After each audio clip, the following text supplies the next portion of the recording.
Listening Library presents Planes, Fire and Rescue by Suzanne Francis. Read for you by Adam Verner. Chapter 1. Zip, zip, zip! 8 planes zoomed around a course, racing over the barren desert. The grandstands were filled with thousands of cheering cars, planes, and trucks, all watching the race with great anticipation. The roar of the fans really got Dusty Crophopper's engine going. It was a sharp contrast to what he used to hear back in his days working as a crop duster. Flying over the cornfields in the early hours of the morning was a quiet, lonely job. The occasional rustling of the wind through the corn stalks and the quiet hum of his sprayer were the only sounds for miles. The crowd was far more exciting to listen to. Dusty was also thrilled by the revving of his engine as he pushed himself to get ahead. He truly loved to race. Dusty trailed behind a few other planes, but not for long. He pushed hard as the needle on his torque gauge climbed. Dusty knew he would have to use maximum power to win the race, and he wasn't afraid to do it. He tore around the posts, weaving his way to the head of the pack. He could see the finish line in the distance as he inched up behind the leading racer. His engine buzzed as he strained and pushed even harder. Brent Mustangberger, the best sportscaster on the Racing Sports Network, leaned forward to speak through the PA. "Look at them go! Into the final lap! Vroom!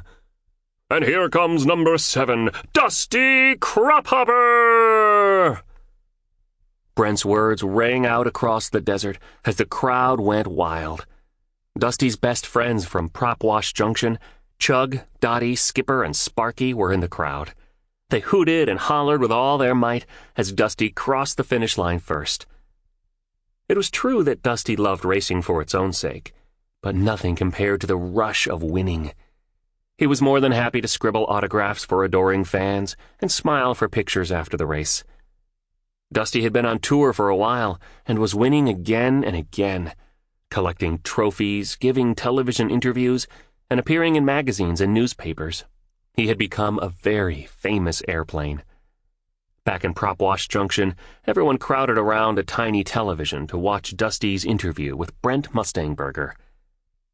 "Dusty, you were just a small-town crop duster who overcame impossible odds to win the Wings Around the Globe rally and become an air racing legend."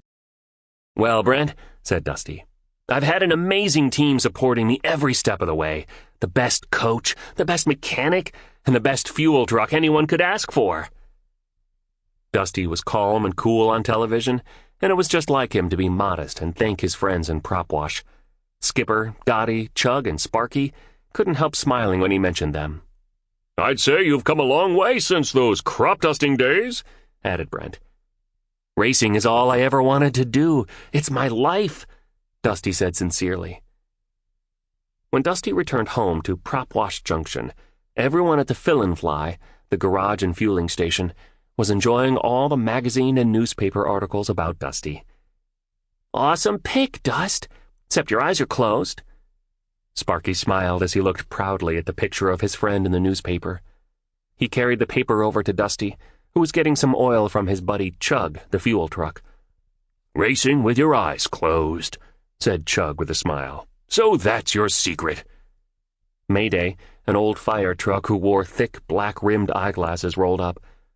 "That was some pretty fancy flying, Dusty," he said. Mayday told Dusty he'd watched the race on his radio with pictures. As much as Dusty loved racing, he was always happy to get back to his friends. Prop Wash Junction was just a tiny little farm town in the middle of the country, but it was home to everyone Dusty loved most. "Guys, listen to this," Sparky read from the newspaper. "After his red bulldozer win, Dusty Crophopper—" "That's you," Chug interrupted, nodding to Dusty. "Returns home to Prop Wash Junction." "That's here," Mayday added. "Where he will be performing at their annual corn festival."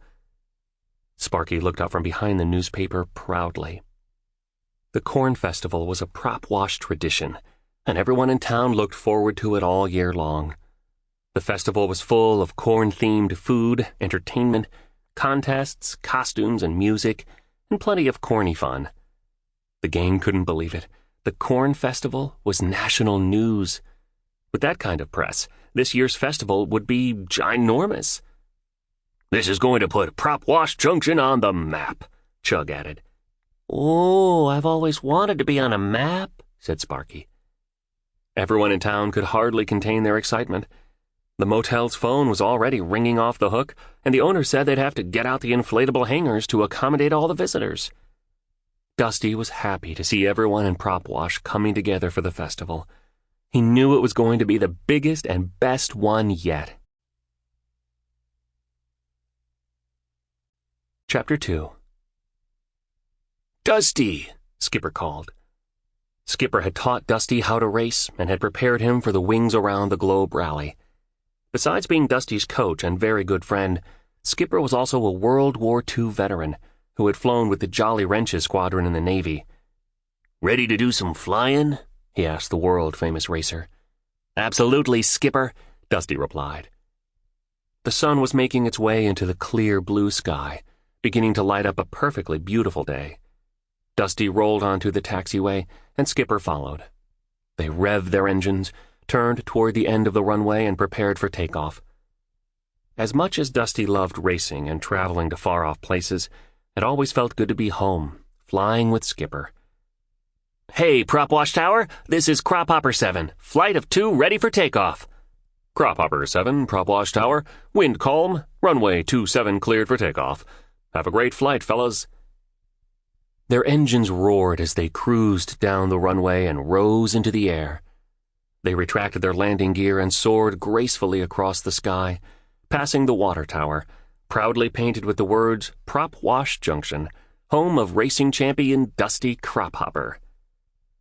Dusty and Skipper made a wide arc through the crisp air, feeling the warmth of the morning sun on their wings.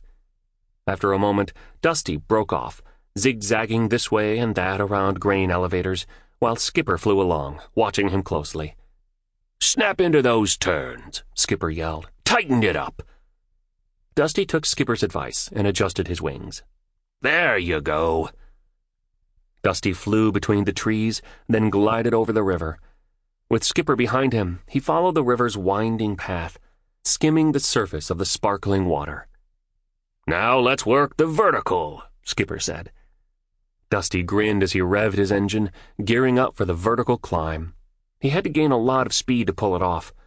He dove beneath an old railroad bridge and then pushed his engine as he climbed straight up, higher and higher until...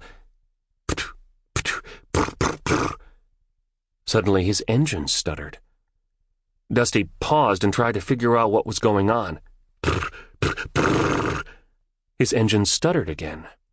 Uh-oh, Dusty thought. Something was definitely not right. He shuddered as his insides rattled and whirled. He didn't feel well at all. Before he could think of what to do, he began to spin out of control. Skipper pulled up next to him. Dusty, what's wrong?" "My engine—" Dusty was out of breath and unable to finish his sentence. He was losing altitude fast and felt weak. The sound of the wind rushing by as he spiraled toward the ground was sickening. Skipper had to get Dusty safely to the ground as quickly as possible. "Prop Wash Tower, this is Jolly Wrench 7. We're a flight of 2, 5 miles north of the airport, inbound for a precautionary landing." Chapter 3. As they approached the runway, Skipper guided Dusty in and the two landed safely. They headed straight for Dottie's garage. Dottie, a forklift and Dusty's good friend and trusted mechanic, would be able to figure out what had gone wrong out there.